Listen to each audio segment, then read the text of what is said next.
The spread talks about the distribution of the data, and of course, though there are many measures of spread that are available in the statistics space, the most common thing industry uses is the standard deviation, which is nothing but as a simple measure we are talking of the spread in the data. Is because see, average always talks about something in the middle, but how are the other elements?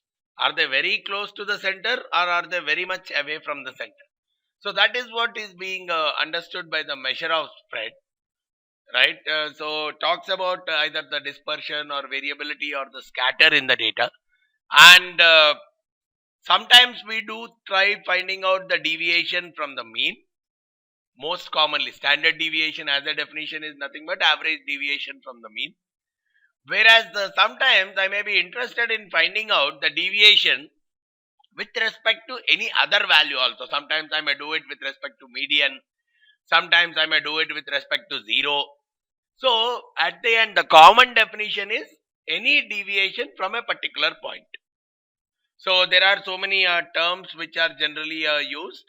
Of course, the standard deviation is the very common one. It is used just like the way mean is used as a measure of central tendency, right? Mean, one thing to remember, there are two different symbols for the mean, mu and x, x bar. X bar is always associated with the sample mean. It's a very common term to use. You should not use these two things interchangeably, right? When you are using x bar, it means the mean of a sample of data. But when we are using mu, it is the mean of the population.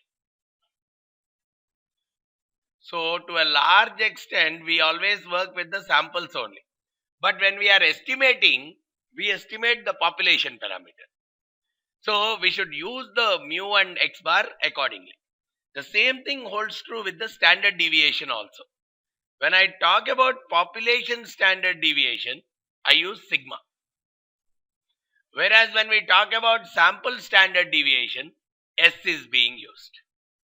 So the difference of these two should be, because sometimes you see in the books also saying S is a good estimator of sigma, or S squared is a good estimator of sigma squared. So because whenever you are estimating something, you estimate the population value. But the data is always specific to a sample. So the whole world of statistics runs like you use the samples data to estimate the population stuff, right?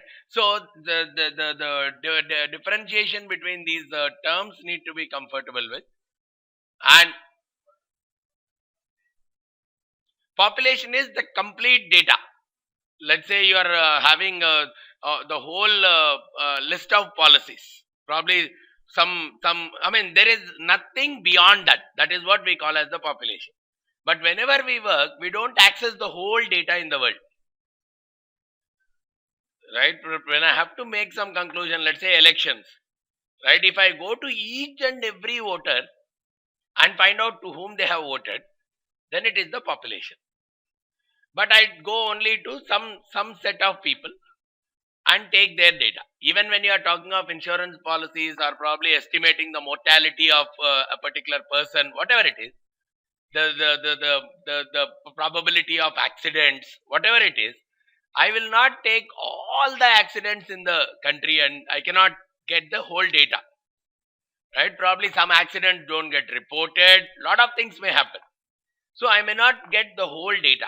So whatever I work on is only some portion of the whole data. That is what we call as a sample. So any calculations we do, generally, we work on the sample. Even in the exam, if he gives a data, he hardly gives some 50, 60, 100 elements. Right? Using that 100, he asks you to generalize.